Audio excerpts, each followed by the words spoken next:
top, you notice the man in the center is holding an hourglass. He represents Father Time. The sands of time are passing. The woman behind his shoulder represents history, time past. And of course the children carrying the torch there, time future there. Four great medallions. Then we go up to the fourth floor and we're opening into this beautiful room. It's a type number. Funny said we cannot keep this as a library. So we closed that library, built a new library. National conference room. We have these gorgeous display cases being heads of state. When you visit, just like it's not a real bird, this is the mythical bird, the phoenix, of course.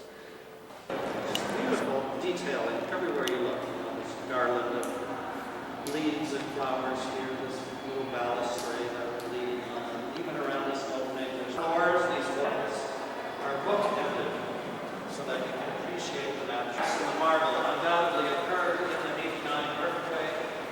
Others with the building of and yet natural light coming in and all that. It's quite beautiful. Unfortunately, we don't have more to talk about. It's a type number. Graduated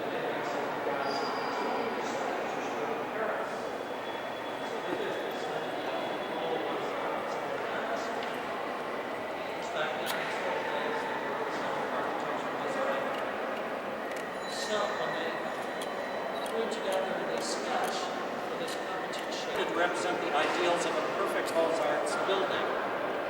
For instance, he represents strength, he's carrying a sword, she's got an equilateral triangle above one shoulder, and she represents liberty. She's got them into one unified style. It's very popular in the 19th century.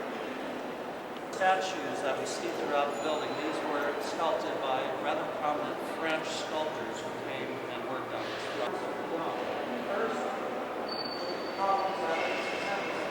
Steel dome. All at once. Large human figures, maybe they are Adam and Eve, maybe they just represent the heroes. The ship is the San Carlos. She was the first European ship. They didn't know if the sea had access to the Pacific. Just obeyed. They could really see the color.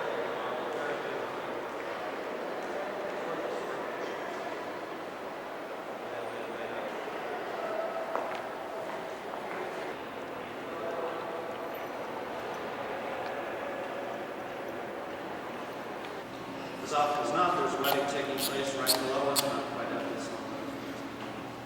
It's a little west proton out here. Nickname. It's a type number. National Historic Landmark, so we have to keep the original design to the greatest degree possible. This was a ceremonial photo back then. I know it was ceremonial because here is Mayor Rolfe sitting at the big chair. His wife is next to him, wearing her best make. It's a type number. Supervisors meeting. Normally just the supervisors themselves attend the meeting and the president runs the meeting, not the mayor. One difference we won't see these diamonds, white and dark. This is Portuguese cork. The original flooring was cork, but over the years cork tends to wear unevenly. I'm sure as women's shoes changed to spiked heels, that didn't work out very practically either. So we covered that over with a beautiful cover. So that, other than that, the room will look very much like this photo. If you wait here just a moment.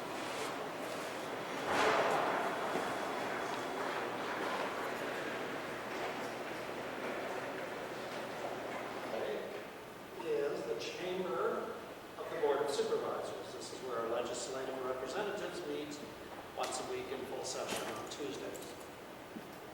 You'll notice this room has a similarity to the rooms we saw on the other side of the second floor, the mayor's reception. Of all the oaks, Manchurian oak is a little softer than the others, a little more susceptible to carbon. What we're looking at here, these details, is all hand work, believe it or not. These gorgeous colors and ribbons, all hand. And the sad part of the story is the Manchurian oak is now extinct. It was so desirable projects like this one. The trees were cut and not replanted. There is no more oak growing in Manchuria. Sad but true, in case we need another. another reminder, the resources of our planet are not infinite and they're not necessarily replaceable either. So literally this room is irreplaceable. If we were to lose it to fire, for example, we could not recreate what we have seen. The repainting I was referring to, using the original color, actually a plaster ceiling, although at first glance musical sense of humor there to get you to think it was a wood ceiling, when in fact it was a plaster. The chandeliers, we found them in storage. Over the years, someone had these.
P.